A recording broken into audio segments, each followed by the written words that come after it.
Pro XB back converter sa load, sa battery at saka sa solar panel, no. Yan yung bagong MPPT natin. Subukan natin. Meron ka rin siyang pan. Built-in pan na rin siya. Ang buga nito, papasok. Tapos, may labasan siya dito ng hangin. Itong kagandahan dito sa MPPT na din. Meron na siyang built-in na pan. Tara guys, kabit natin to. Subukan natin kung magandang gamitin.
Ayan guys, nakabit ko na yung bago nating MPPT, no? Solar Charge Controller. Pro XB back converter, no.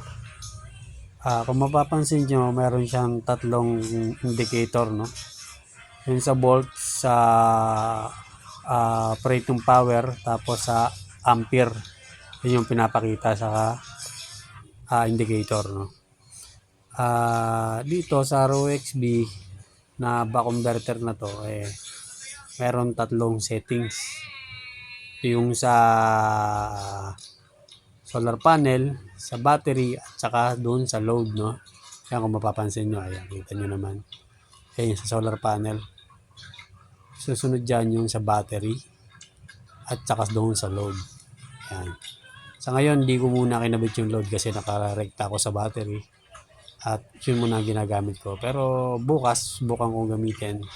Kung maganda siya, ang gamitin, no? Gamitan ko siya ng SSR, Directaron sa load para medyo safe naman yung ating appliance o kung anong gagamitin natin na load, no? Ito, paano nga ba ito iset?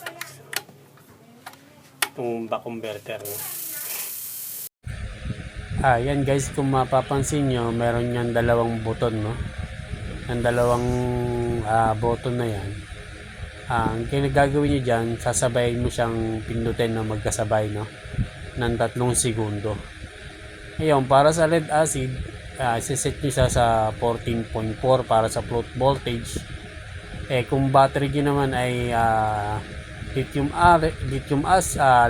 ion phosphate o LiPo4, syempre ang settings niyan ay 14.6 para sa float voltage para iwas overcharge, no? Siguro mas mainam kung may set nyo lang sa 14.4 para sa lithium ion phosphate, at sa lead acid naman siguro mga 14.2 volts lang para sa float voltage, no? Para maiwasan natin ang overcharging, no? Ganun din sa low voltage disconnect natin, para halimbawa para hindi naman siya ma-overuse o maiwasan natin yung pagkaubos ng battery, maiwasan din natin ang maagang pagkasira ng baterya. So para sa lead acid, set lang natin siya sa 12.5, no, na DOD o depth of discharge, no, para sa ating battery. Sa lithium ion naman, ganun din, set din natin siya sa DOD na 12.5 para maiwasan din natin ang maagang pagkasira ng ating battery. Although pwede natin siyang gamitin, ubusin natin lahat, pero mas recommended talaga na magtira tayo kahit 20% mo lang ng ating battery para medyo tumagal naman, no? Hindi naman sayang nating ginastos. So yun lang guys. So, sana may natutunan kayo kung paano natin gamitin ang isang buck converter, no?